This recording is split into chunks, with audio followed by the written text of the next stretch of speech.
It is as when a pipe wrench catapulted from the jounced back of a pickup truck dives headlong into a bushy culvert, or a book whose reader is asleep, garbling the story, glides from beneath a steamer chair and yields its flurried pages to the printless sea. It is one thing to escape from consciousness, as such things do, another to be pent in the dream cache or stony oubliette of someone's head. They found when I was little that I could tell the place of missing objects. I stood by the bed of a girl or the frayed knee of an old man whose face was lost in shadow.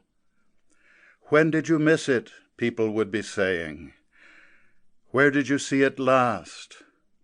And then those voices, querying or replying, came to sound like cries of birds when the leaves race and whiten, and a black overcast is shelving over. The mind is not a landscape, but if it were, there would in such case be a tilted moon wheeling beyond the wood through which you groped, its fine spokes breaking in the tangled thickets. There would be obfuscations, paths which turned to dried-up stream beds, hemlocks which invited through shiny clearings to a groundless shade. And yet in a sure stupor you would come at once upon dilapidated cairns, abraded moss, and half-healed blazes leading to where, around the turning of a fear, the lost thing shone. Imagine a railway platform. The long cars come to a cloudy halt beside it, and the fogged windows offering a view neither to those within nor those without. Now in the crowd, forgive my predilection, is a young woman standing amidst her luggage, expecting to be met by you, a stranger. See how she turns her head, the eyes engaging and disengaging, pausing and shying away.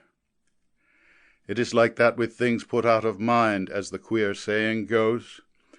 A lost key hangs trammelled by threads in what you come to see as the webbed darkness of a sewing basket, flashing a little. Or a photograph misplaced in an old ledger turns its bled, oblivious profile to rebuff your vision, yet glistens with the fixative of thought. What can be wiped from memory? Not the least meanness, obscenity, humiliation, terror which made you clench your eyes, or pulse of happiness which quickened your despair.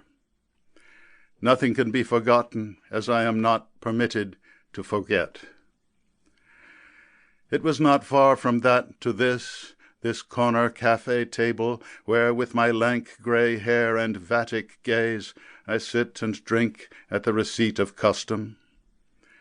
They come here day and night, so many people, sad women of the quarter, dressed in black as to a black confession, blinking clerks who half suppose that Taurus ruminates upon their destinies, men of affairs down from Milan to clear it with the Magus before they buy or sell some stock or other, my fellow drunkards, fashionable folk mocking and ravenously credulous, and skeptics bent on proving me a fraud for fear that some small wonder, unexplained, should leave a fissure in the world, and all St. Michael's host come flapping back. I give them paper and pencil, turn away and light a cigarette, as you have seen me do. They write their questions, fold them up. I lay my hand on theirs and go into my frenzy, raising my eyes to heaven, snorting smoke, lolling my head as in the fumes of Delphi, and then with shaken, spirit-guided fingers set down the oracle. All that, of course, is trumpery, since 9 times out of 10 what words float up within another's thought surface as soon in mine, unfolding there like paper flowers in a water-glass. In the 10th case, I sometimes cheat a little. That shocks you? But consider, what I do cannot, so most conceive, be done at all.